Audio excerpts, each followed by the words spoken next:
a passionate instigator and dynamic problem solver. Dr. Kevin Ross Emery, the host of the Dr. Kevin Radio Show, will be taking you outside the box, behind the curtain, and identifying the load of BS we are fed every day.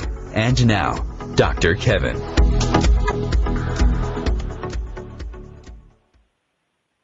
Hello, and welcome to the Dr. Kevin Show here on OMTimes, where we're changing the world, wait for it, one ohm at a time.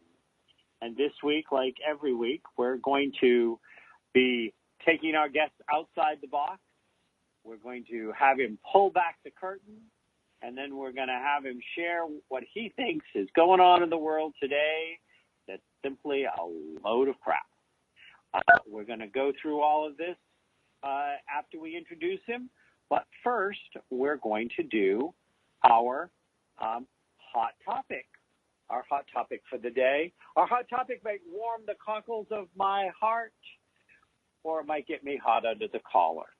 I'm going to share that hot topic with you. Then we're going to bring on tonight's guest, introduce him. He gets to comment on it. And you, at any point, can comment by calling 202-570-7057. Because this is a live call-in show. Again, that's 202-570-7057. On the other hand, if you're more drawn to want to type or text or message, you can come to facebook.com/MyDrKevin, MyDrKevin. While you're there, make sure you hit the like button. I'm a likable guy. And you will see it posted at the top of it, tonight's guest, how to contact him, everything about it, and you can post in the comments, and we will also bring those on air. So they've started a new, my hot topic is about the series that I've been following on NPR. And it is making me a little hot under the collar, the abuse and bullying that is happening from hospitals and our medical system. A current article that I just ran across was she went to the hospital for a cat bite. The bill was $48,512. There are all sorts of games that are being played. We talk about healthcare being a hot topic. Obamacare, is it going to survive? Is it not? Is this administration going to come up with anything better? Is it not? But what we can tell you is there is horror story after horror story after horror story, where insurance companies and hospitals and doctors are fighting back and forth, and we are the losers. We are the pawns. You go to a hospital that's covered on your insurance as being covered, and yet you find, but their emergency room wasn't, but the hospital was. Or this particular part of the practice wasn't, but the hospital was. But you go to that hospital because, you're having a heart attack or you got hit by a bus, and you go into that emergency room and you find out that, well, that doctor wasn't covered, and the insurance is going to cover that doctor, but it told you could go to that hospital. This is a game at the expense of the American people. If the politicians in Washington want to do something, they need to really take all of that time and dogmatic energy they have in campaigning on getting elected, and even if that election is 2, 4, or 6 years away, because they're always campaigning and they always have time for lobbyists, but they don't have time for the poor woman that got a $48,000 bill for a cat bite, which her insurance isn't going to cover because there was some little loophole along the way. I'd like to invite Washington to maybe show some occasional integrity. We don't expect it on a daily basis. We don't expect it on a weekly basis. Hell, if we get any integrity out of Washington at all, the next sound you hear is our jaw dropping and hitting the ground. But what we do know is that we are being victimized from the healthcare system, from insurers, insurance, hospitals, doctors, and even the forced cattle, they call them cattle chutes, that people get pushed into to make what is oftentimes not the best decision. So that's my hot topic for the day. Now that I have shared that hot topic with you, I am going to introduce today's guest. I'm going to drag him into this conversation. Wait a second, I think I just heard him hang up. No. and then we will start putting you through the Dr. Kevin paces. Tonight's guest is Spencer Borisoff. He is a serial entrepreneur, which means he goes from Captain Crunch to Lucky Charms, in case you were wondering. A work-life balance analyst, a humorist, and author of Work Sucks, a funny view of a serious problem. I could think of a lot of other things that could have a funny view of a serious problem, but we'll go with Work Sucks. Going to work every day when you hate what you are doing or who you work for can be a huge challenge. What happens when you stay in place you simply feel is not a good fit? You need to have your head examined, but I'm sure he's going to get to that. What steps can you take to move on if you hate your job and you're not happy at work? So if you'd like to find again, there's a lot more, and if you would like to find out more about the book, you can go to worksucksthebook.com, which I love the website. I love the title. Spencer, I love you. Come talk to me. Thank you. Thank you. Let me start by saying that I'm honored to be on with you, Doc. It's one of the happiest days of my life, just behind all the days that I've quit a job.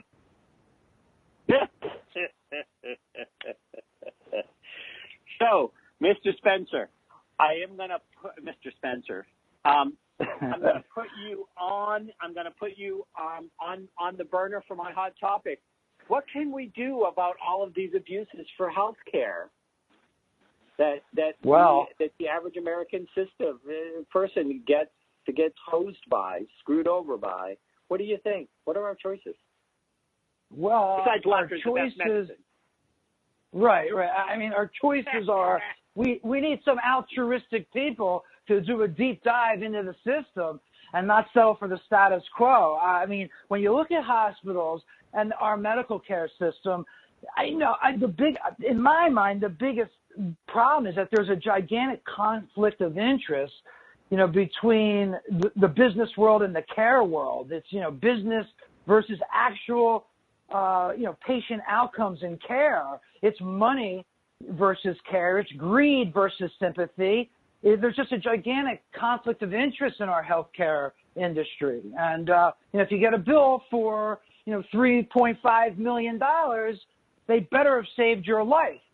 But, what's truly a miscarriage of justice is when you get the bill and, a relative has to pay it because you're dead, laying on a slab. Medical error is one of the leading causes of death in this country. I think it's like number 2 or number 3 as a leading cause of death, medical error. So, some very smart people with very altruistic goals, needs to take a deep dive into this topic, and people who are a lot smarter than I and figure something out. But, I am an advocate for change. Well, you've got to have some smarts meter there, Spencer, because you stopped letting your life be sucked dry by people that were taking advantage of you called employers. So, you get some intelligent credits there. Thank you. Talking to a man that's had his own business for 29 years, mind you. Okay. So, Spencer, where would you like to take my listeners outside the box? Where would you like to expand them in a way that's going to help them live a better life? Right. Well, my subject of obsession, and you touched on it by mentioning the book I wrote, Work Sucks, A Funny View of a Serious Problem. My obsession revolves around our labor-based society and improving our system. What an element that is always overlooked when dissecting why so many people hate their jobs is the alarm clock. And, actually getting up from a sadistic siren out of a sleep every morning to go to a place you'd rather not be, if you have to get up via an alarm to go to work, you're virtually doomed in regards to job enjoyment. You got virtually no chance of enjoying your work. Okay. And that's what I like to discuss. It is a topic when we talk about work that is never discussed, like how we get up every day, and we get up out of a deep sleep. Sleep is one of the elite pleasures in life. There are very few pleasures that rival sleep. and that we're waking out of a slumber, to most people who aren't passionate about their jobs to go someplace they don't want to be. And so it's a horrible way to get going on the day. Well, and that's a very interesting way to look at it. A long time ago, I made something ticked in my brain, and even being my own boss and loving what I do, there are days I still have to get up.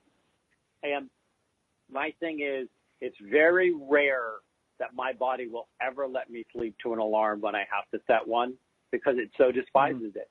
I'll always wake up 15, 20, 25 minutes before the alarm, and I'll look at it and I'll go, okay, I set it just in case, but it's been so long since I've needed it, I don't even know why I bother anymore. But I think that the other side is the real problem. I get this side of the problem of waking up to do another day at the rodeo, and you don't like rodeos. That really does suck. But that's, even when you love what you do, and I'm assuming you love what you do. Do you love what you do, Spencer? Some days, when I was in the corporate world, most days I did not. I hated what I did. But when I'm writing and I'm working on my craft, I love what I do. Yep. But, if you have to go meet with an agent, or got to go do a book signing, or you have an early radio interview because the morning show wants you still have to set an alarm, right? Right. Now, alarm clock sabotage is a vicious killer of innate enthusiasm and high spirits. And so, men who climb mountains voluntarily can't climb out of bed in the morning when they must, because they must. It's all about having to go somewhere. That alarm clock is indicative that you have no choice. It's stealing your freedom, and you become bitter because you have to go. And I think we can all agree that being forced to go somewhere diminishes the appeal of the destination. Being forced to go somewhere, whether it be at gunpoint or a more benign necessity like going to work. But it's daily work coercion, and it breeds contempt for a job regardless of the nature of the work to be done. Even if you like the work, and even if you like the responsibility, just getting up, and it reminding you that you have to do it to feed your family, or else your family starves, breeds a bitterness. Yeah, well, my family has always had a tendency to a slight weight problem, so they could starve a little bit. It wouldn't be all that bad. There are some silver linings. You got to always find the silver lining, right, Spencer? It certainly is a lot healthier. But so let's go back, because we do this program, Pavlov's dog training, starting with kids at 2 or 3, daycare, then pre-kindergarten, then kindergarten, and then school, and we start robbing them of joy at an early age to try to hypnotize them into some kind of robotic, apathetic, this is what my life is. No wonder depression is up. So what do you think? Should we start by maybe going back to, what if we had schools that started at, you could start it at 7, you could start it at 8, you could start it at 9, or you could start it at 10, depending on the sleep and the body rhythm. Because some people are morning people. Some people wake up the minute the sun goes up, no matter whether they have to or not. What do you think of that idea? I think it's a great idea. I think, a good prescription for a better system is flexibility, whether it be starting young in life in the school days, or if it's in the professional arena. But flexibility, like those MasterCard commercials, is priceless. And, the system can be and needs to be addressed. But, and I think it applies to the working world. It could apply to the, academics.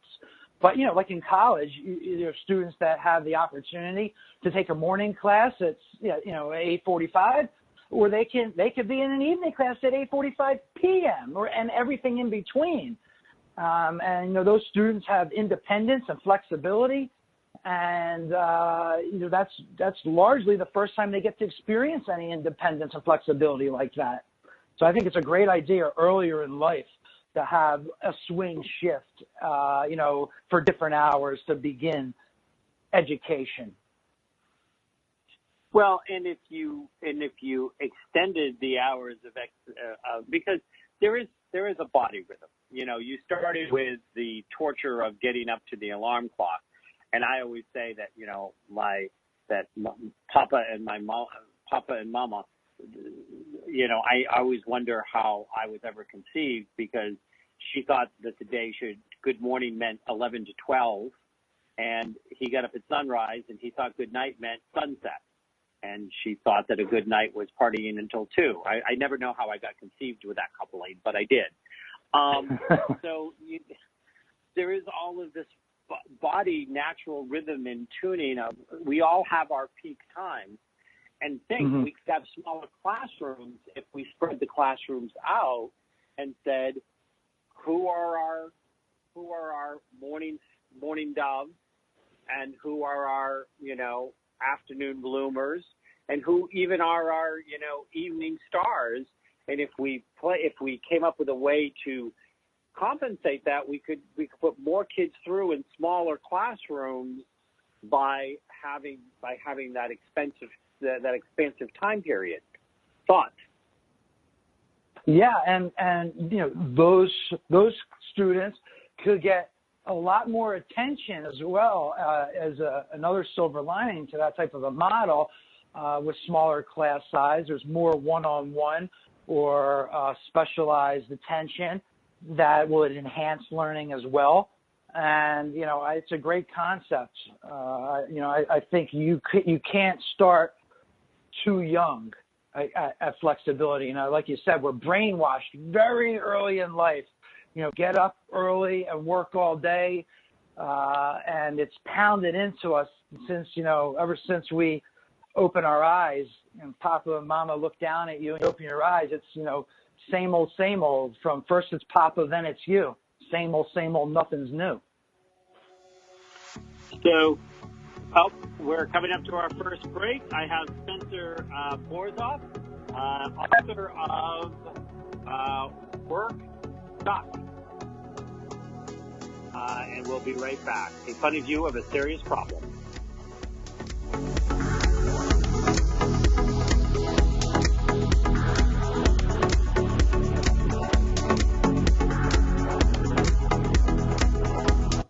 Conscious media for conscious minds. OMTimes.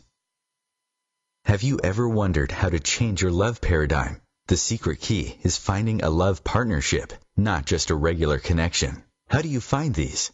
Through conscious relationships. Ascending Hearts Dating is a dating site for people like you that believes in second chances and a different type of spiritual connection. Try Ascending Hearts for free today at ascendinghearts.com and change your love paradigm. Ascending Hearts, the premier dating community for the spiritually awake.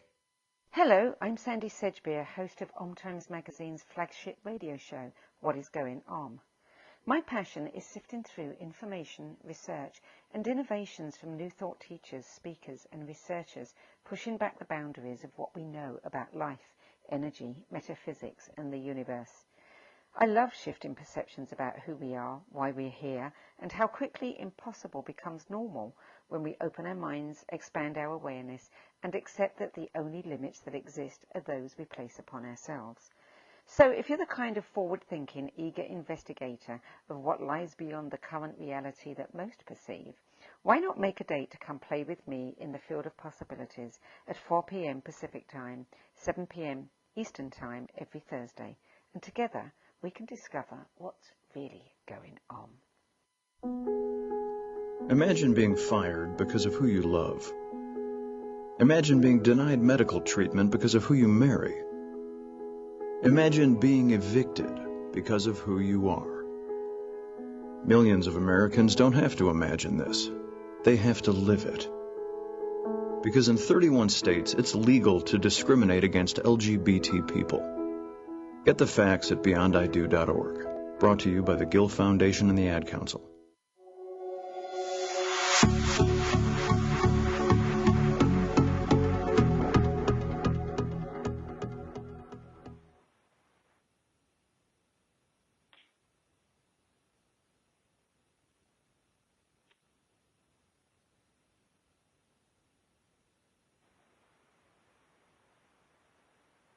Yes. Hello, and welcome back to the Dr. Kevin Show here on OMTimes, where we are changing the world one ohm at a time.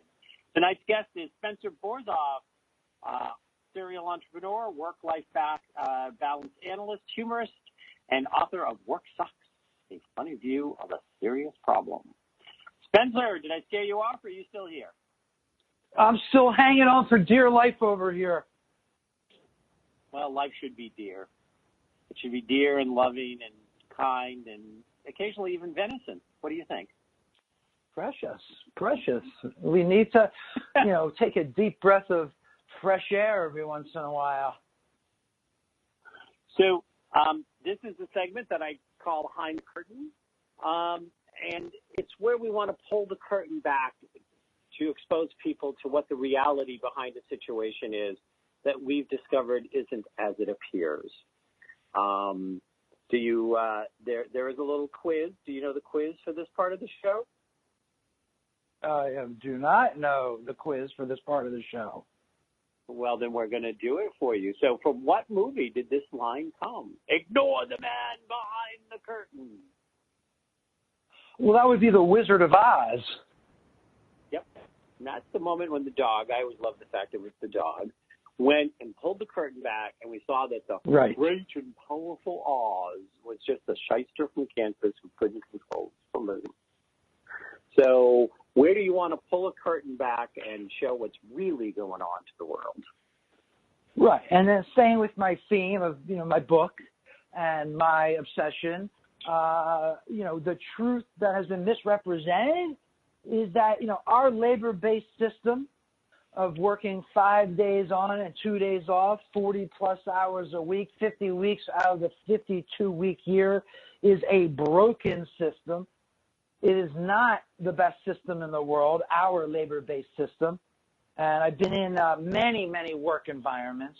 I've had 30 jobs by the age of 40, and I've never been fired. I've left every environment voluntarily, because I've made myself a promise, never settle for a job that sucks, and eventually they all do. And in all those environments, people are whispering for the weekend and counting down the minutes till 5 o'clock, and screaming yabba dabba doo like Fred Flintstone when the whistle blows.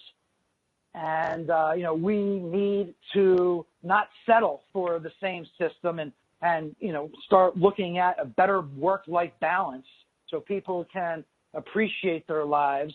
And this will not jeopardize financial standing and lucrative spendings. It doesn't need to.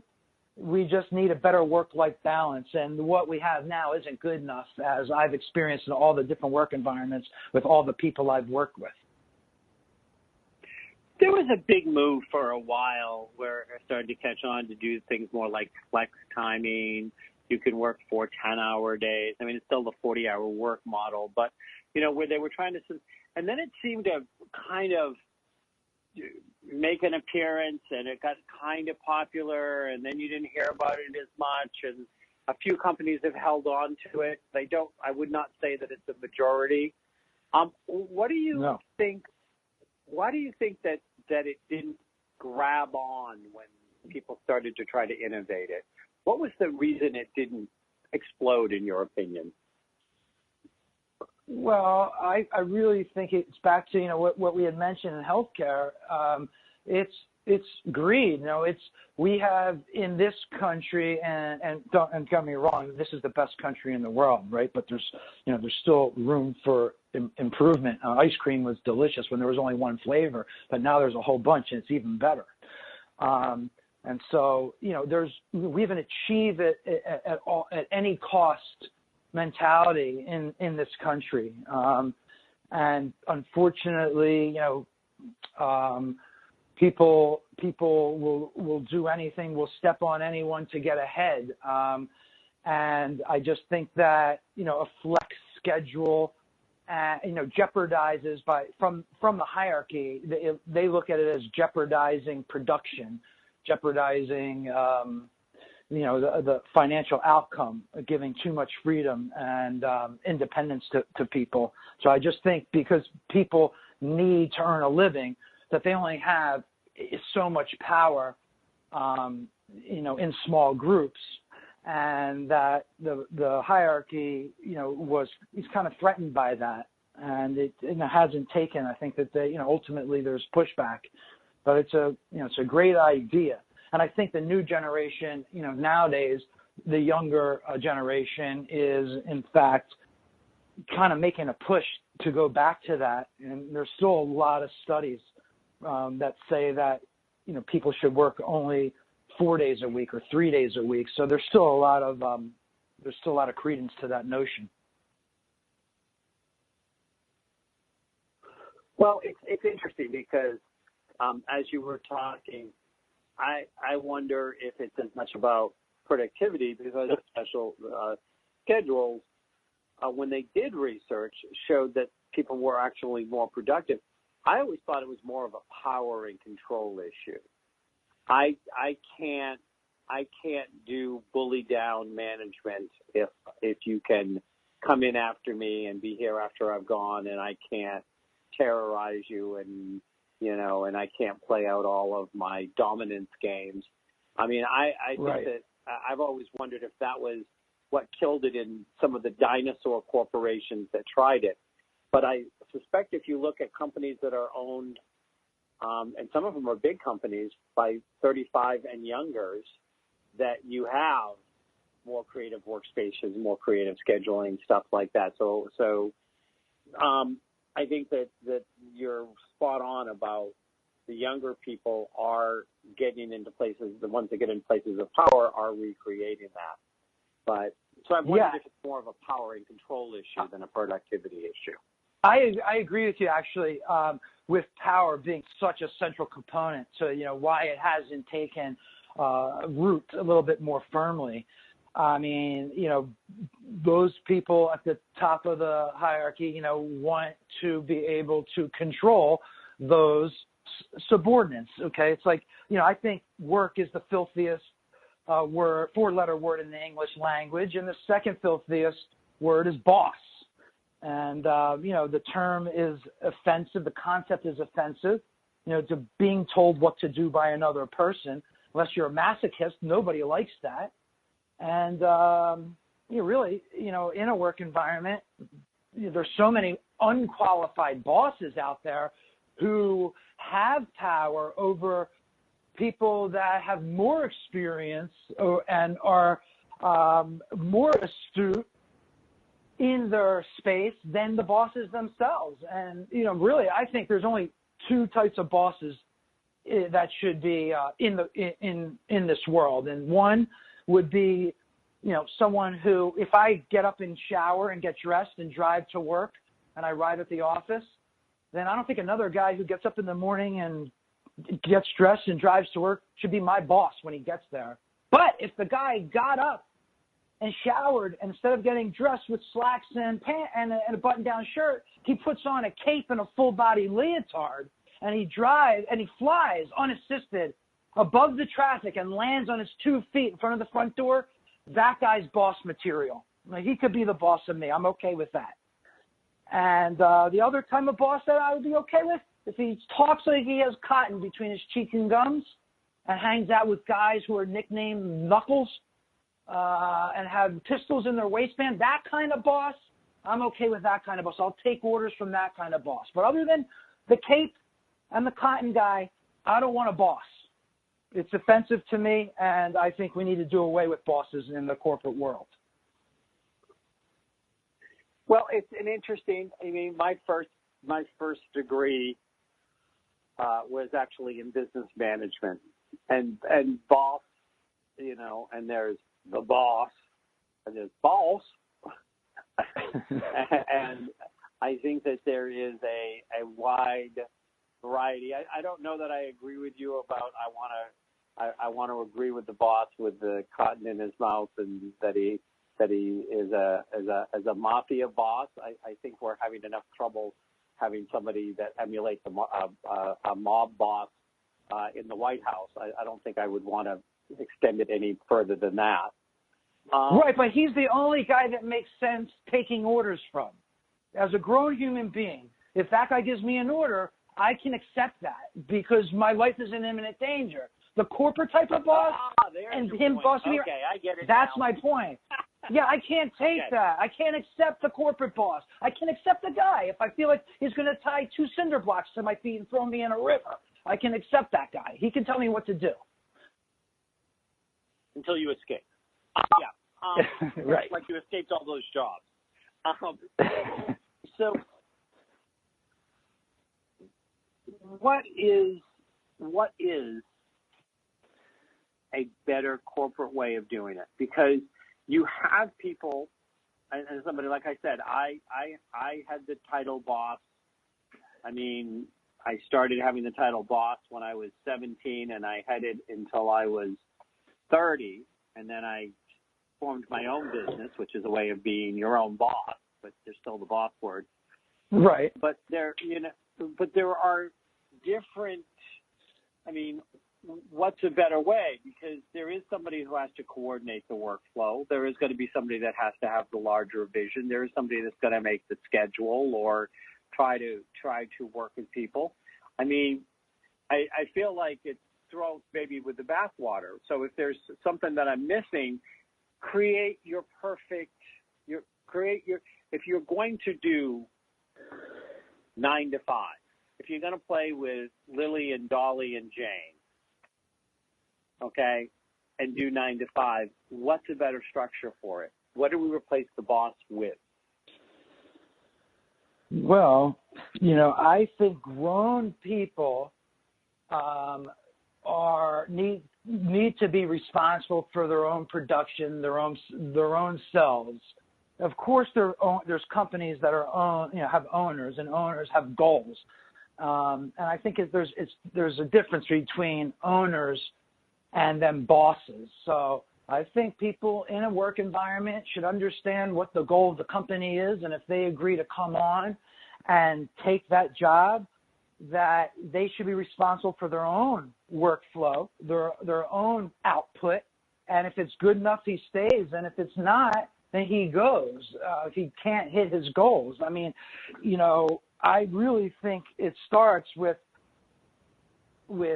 taking a look at having better balance and independence and freedom, like you had mentioned, and having people responsible. I mean, grown adults I don't think they need to be managed.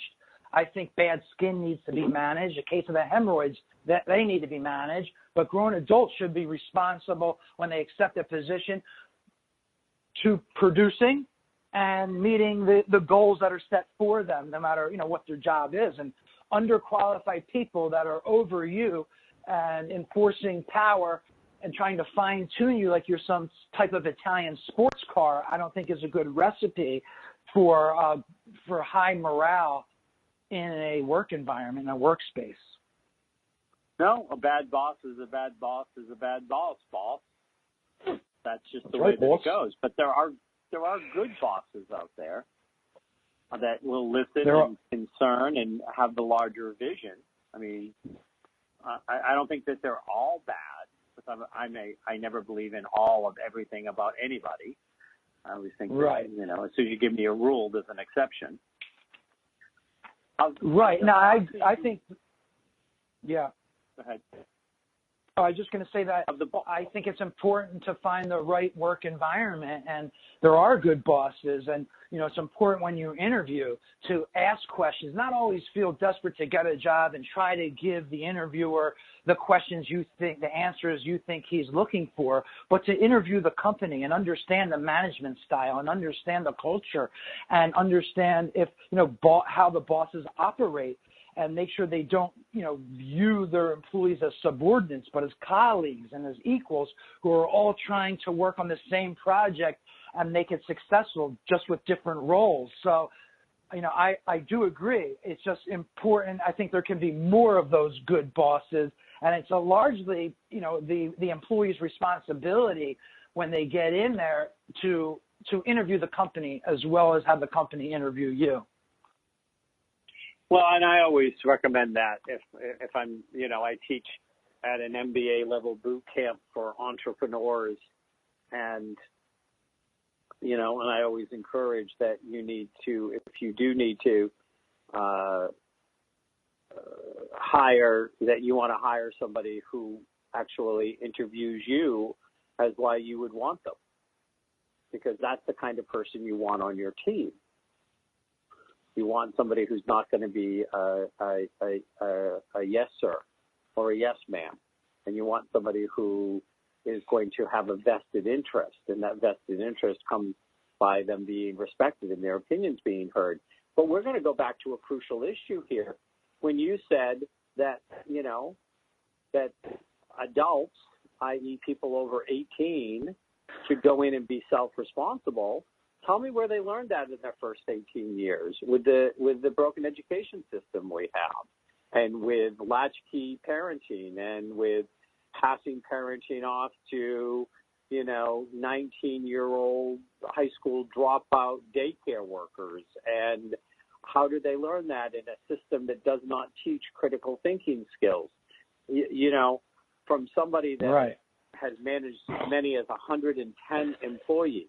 I managed a place with 110 employees, which I know that there are much larger numbers, but that's still a significant number, 110. How many did I find were mature adults? 10%, maybe, if I was lucky. Right. I mean, that is a young age. Right. It is a. We're going to be right back with Spencer, author of Work Thought, a funny view on a serious problem, and we'll be right back here on the Dr. Kevin Show.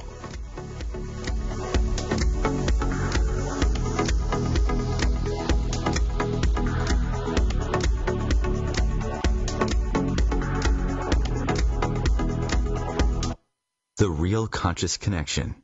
OMTimes Radio. IOM FM. The number one reason girls drop out of school in sub-Saharan Africa is lack of access to feminine hygiene products. The Pads for Schoolgirls Project, an outreach of Humanity Healing International, is changing this paradigm by setting up sewing programs at schools, teaching girls a vocational skill, while producing the reusable pads that help keep them attending classes. The girls pay it forward by making and giving pad kits to other girls in need. To learn more, visit humanityhealing.org. Humanity Healing is where your heart is.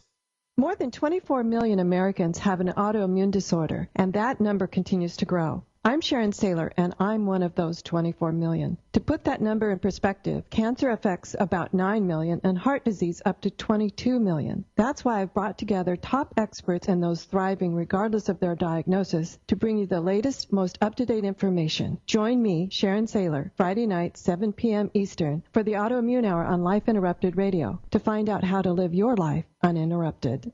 911, what is your emergency? My kid shot himself.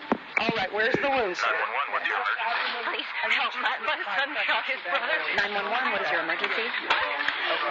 911, please state your emergency.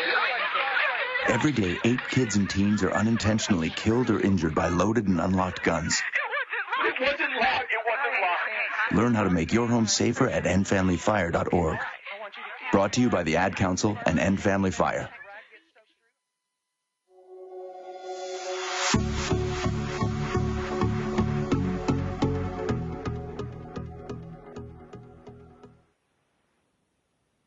Hello, and welcome back to the last segment of the Dr. Kevin Show here on OMTimes Radio.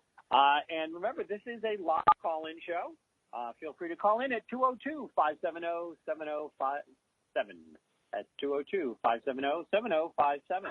Or if you're more of a typer, type in facebook.com/my Dr. Kevin, MYDRKVIN. You can read all about today's guest. You can see links to his book, worksucksthebook.com.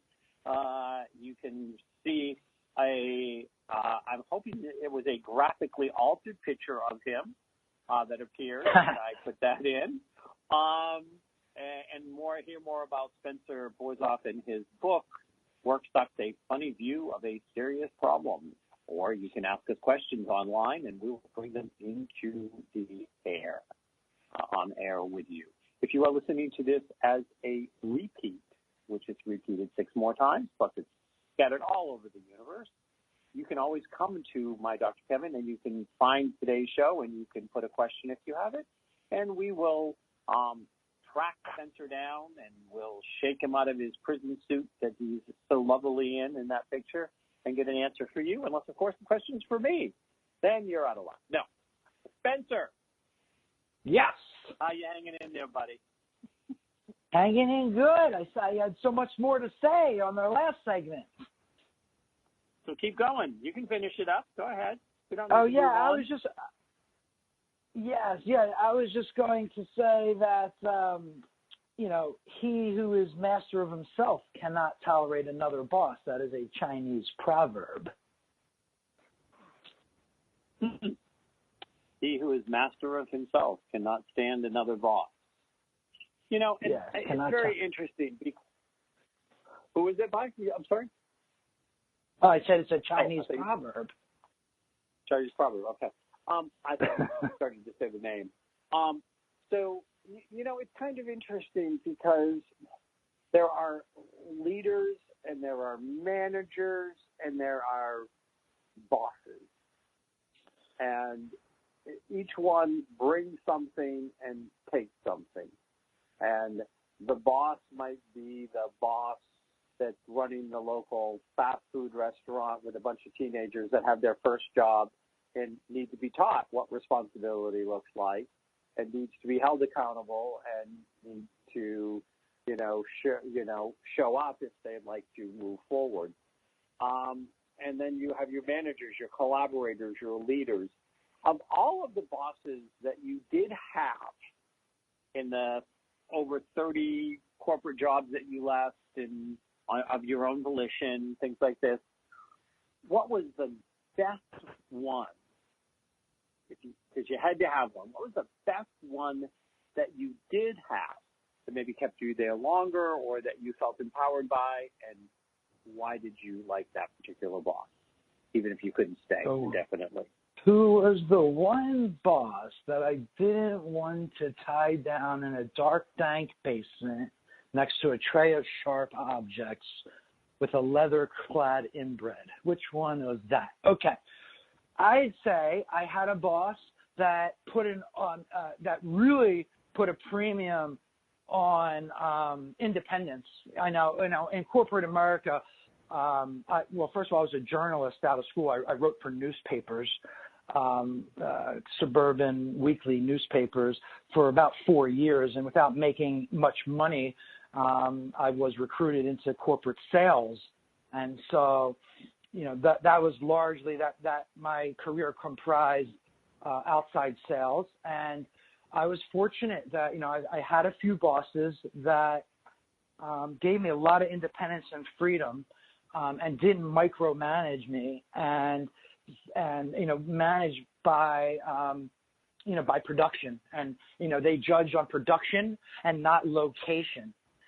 They didn't care if they saw me in the office. If a whole week went by and they didn't see me in the office, all they cared about was, hey, here's your goal, and at the end of the month, we expect you to hit the goal. And if you did hit or exceed the goal, then they, understood that you were capable and gave you all the leash in the world. And I had one or two of those bosses, and those were the environments that I stayed the longest in, and much longer than any of the other jobs I had that had a micromanaged type of a feel to them. And that's just priceless, having the freedom and the independence to prove yourself, and having a boss that respects you as an adult and as a professional and sees what you bring to the table. Yes, the one of the deaths of successful corporate structure, and I look at success as a win-win-win, where the whatever the mission and vision statement of the corporation wins, that those people that are in charge for whatever reason win, and the employee wins. And the customer wins. Yeah, well, I looked at the customer win as part of the vision, and the mission usually includes the customer, even if it's only words. But yeah, the customer wins.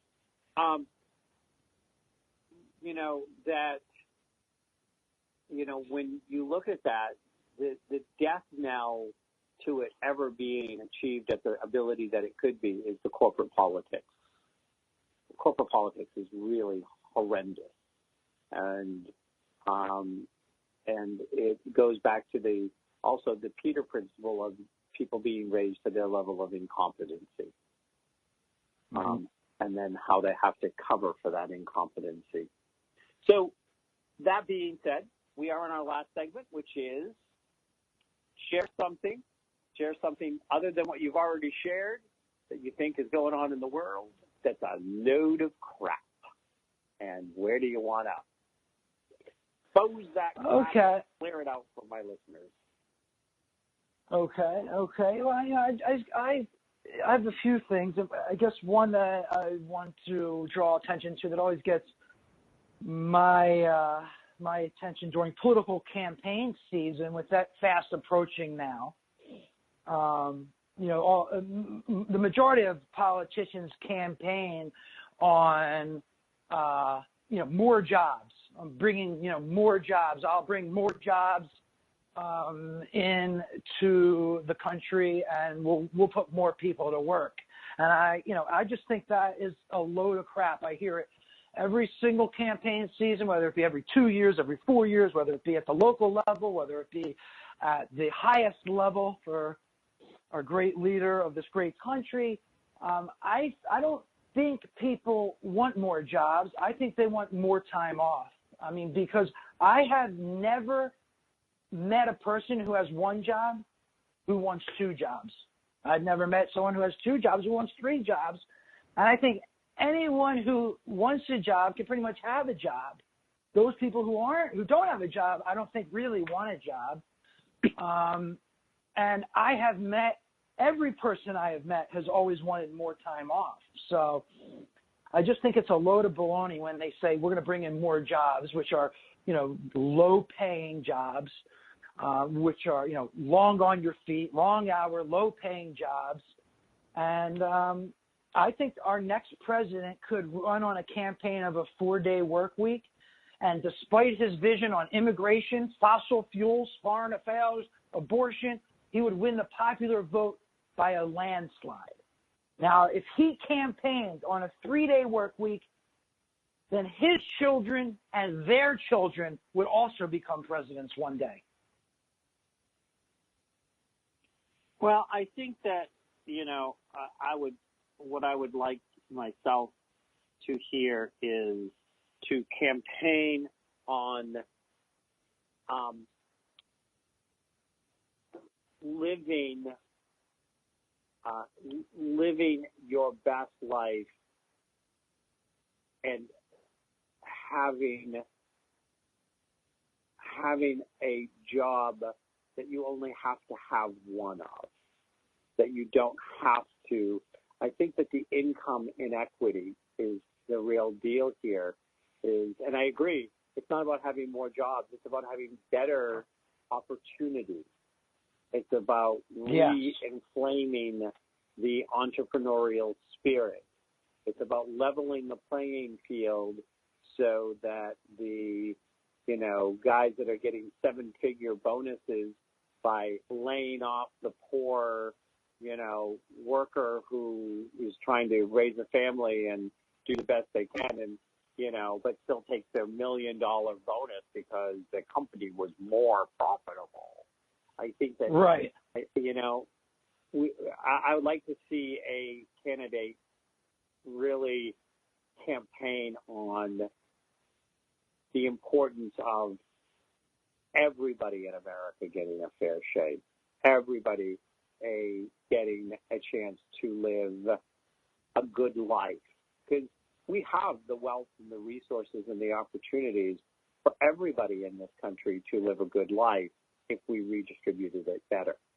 And if we took the power away from the egomaniacs and the power obsessed and the uber greedy that don't mind having some poor guy and his wife and 3 kids living out of a box homeless because they eliminated his job so that he could buy, his 5th car or his 3rd home or whatever, or get a helicopter with his big bonus. I think that there is a huge lack of integrity and humanity in this country today, and it's masked under the foul category of capitalism. Yes. We're just being capitalist. No, we're being horribly out of integrity people that have no compassion for people that come from other places and other circumstances. Yeah, exactly.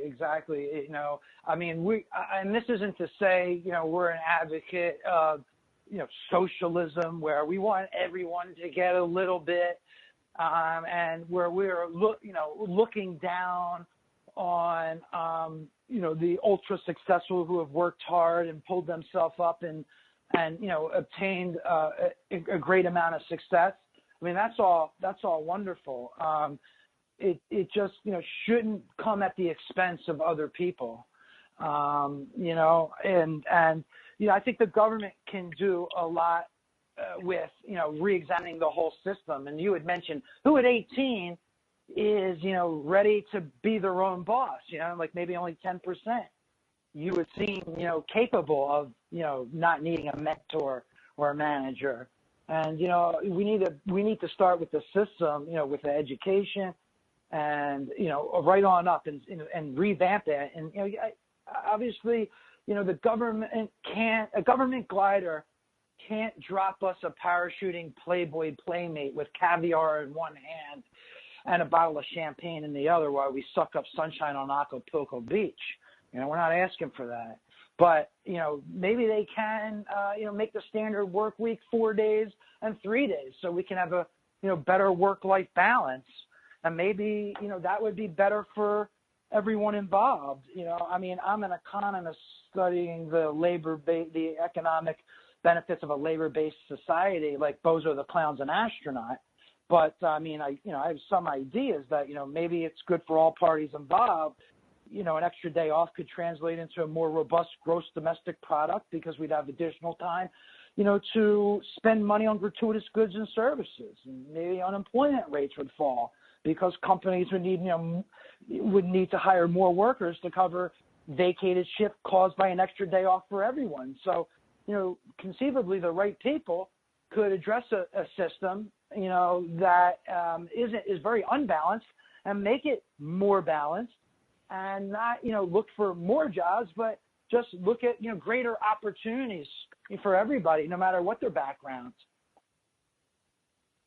Okay, I know at any moment now that the music's going to start playing and our time with Spencer Borisoff is going to be over.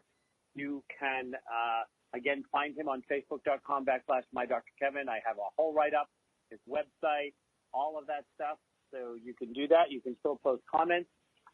His book, Work Sucks, A Funny View on a Serious Problem, and the website for the book. Spencer, you want to share that one more time? Yep, it's worksucksthebook.com. I just love that. Worksucksthebook.com. That's where you can find his book. You can find his. Are you working on a new book there, Spencer? I have a sequel, the concept of it. I don't have word to paper yet, but it'll be coming in the near future. As soon as I wrap up all my radio interviews and book signings and, movie deals, as soon as I figure out, which way I'm going with those things. Well, absolutely. And when that new book comes out and we have new things come in, please, reach back out. We'd love to see what the part 2 of this is. and again, Spencer Borisoff, and Work Sucks, a funny view of a serious problem, and it is worksucksthebook.com. Any closing thoughts for us, Spencer? Yeah, I'd like to say, upward mobility should not come at the cost of downward morality. And morality is always an interesting question, always an interesting thought, because we always have to ask, and who gets to decide what is moral and what is not moral? It was, I think it was Noel Coward that said the rich can afford to not have morals, the poor can't afford to have them, and so the middle class gets stuck with all of them. No. And there we are. Have a good night. Thanks for being on the Dr. It's been a blast.